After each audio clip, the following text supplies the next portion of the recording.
Summer heat can mean higher utility costs. But it doesn't have to. Now, in less than 30 seconds, we're going to show you ways to keep those costs down when the temperatures go up. He's Todd. She's Amanda. And we're HUTV.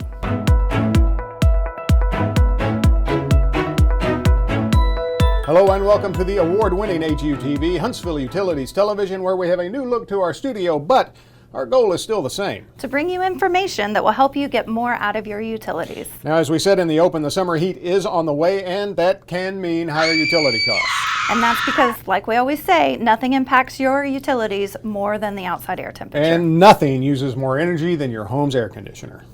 This is true, but we're still going to show you some easy things that you can do to keep you cool and use less energy. That's right. Now let's get right to it. First up, keep an eye on your thermostat. In the summer, you should set it as high as you comfortably can. That's right. Now don't put your health at risk. Just remember that for every 2 degrees or so in temperature setting on your thermostat, it equals about 5% difference in your utility use. So setting it at like 74 instead of 72, that's going to equal a 5% savings. Right. But again, set it where you are comfortable. Right. And the second tip? Ceiling fans and floor fans. Right. Now fans don't actually make it cooler in your home, but they do make it feel cooler. They do, kind of like a wind chill in winter. Right, and they use very little energy. But remember, in the summer, make sure that you've got them spinning counterclockwise. Right. Now curtains and blinds are up next. Yep, keep them closed, especially on those windows that face east and west. Right. Now trees, awnings, window tinting, solar screens, these are also cost effective because they keep the direct sunlight from getting into your home and heating it up. And you probably heard this one plenty growing up, but keep the doors closed. Right, because you see, the open door isn't letting the cold air out, it's letting the hot air in, and that means your AC has to work even harder to cool the house back down. And contrary to popular belief, most storm doors are not an effective barrier for heat. Right, so keep that main door closed as much as possible.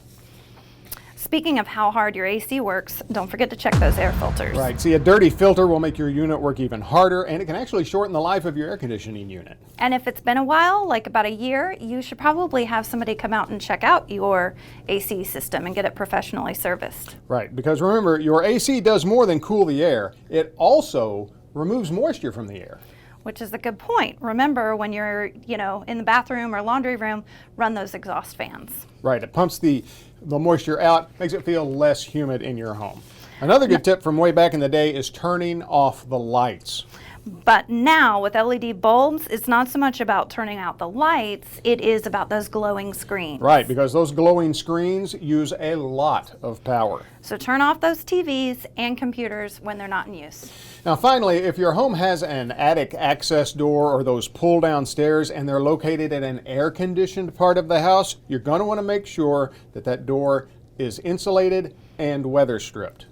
And these are just a few things that you can do to keep costs down. You can find more on our website, hsvutil.org. And if you have any comments or questions, please put them below and we will be sure to respond to you.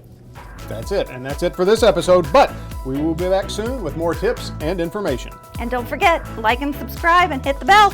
That's right, so until next time, I'm Todd for Amanda and all of us at the award-winning HUTV saying thanks for watching, and remember, you can't spell utilities without you.